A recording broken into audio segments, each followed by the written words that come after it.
আল্লাহ ওই ব্যক্তির দিকে মুখ ফিরিয়ে নেন, ওই ব্যক্তির দিক থেকে মুখ ফিরিয়ে নেন। ভাইরা আমার, নবী করিম সাল্লাল্লাহু আলাইহি ওয়াসাল্লাম একটি প্রসিদ্ধ হাদিস আছে, তিনি বলেছেন সালাতুল্লাহ লা ইয়াকাল্লিমুহুল্লাহু ওয়া লা ইউযাক্কিহিম ওয়া লা ইয়ানজুরু ইলাইহিম ওয়া লাহুম আযাবুন আলীম। তিন শ্রেণীর মানুষ আছে, তাদের জন্য চারটা শাস্তি হবে। কয়টা শাস্তি হবে? চারটা। কয় শ্রেণীর মানুষের জন্য?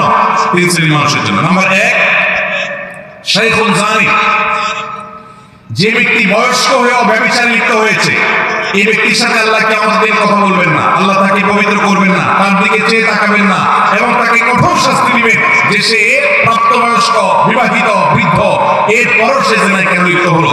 নাম্বার 2, ওয়া মালিকুন কাযযাব, যেই রাজা, যেই শাসক প্রজাদের সাথে মিথ্যা কথা বলে, প্রতারণা করে, ডাহা মিথ্যা কথা বলে, এরকম বাদশা, এরকম রাজা, এরকম শাসক, তাদেরকে নবী সাল্লাল্লাহু আলাইহি ওয়াসাল্লাম বলেছেন কিয়ামতের দিন আল্লাহ তাদের সাথে কথা বলবেন না, তাদের গুনাহগুলোকে মাফ করবেন না, পবিত্র করবেন না এবং আল্লাহ তাদের দিকে তাকাবেন না, চেয়ে দেখবেন না এবং তাদের জন্য কঠোর শাস্তি রয়েছে। আর 3 নম্বর হলো ওয়াইলুন মুস্তাকবির, যেই গরীব পরিবার, মানুষটা গরীব আবার অহংকার করে, তো এই ব্যক্তিকেও আল্লাহ রাব্বুল আলামিন কিয়ামতের ময়দানে এই শাস্তিগুলো দিবেন।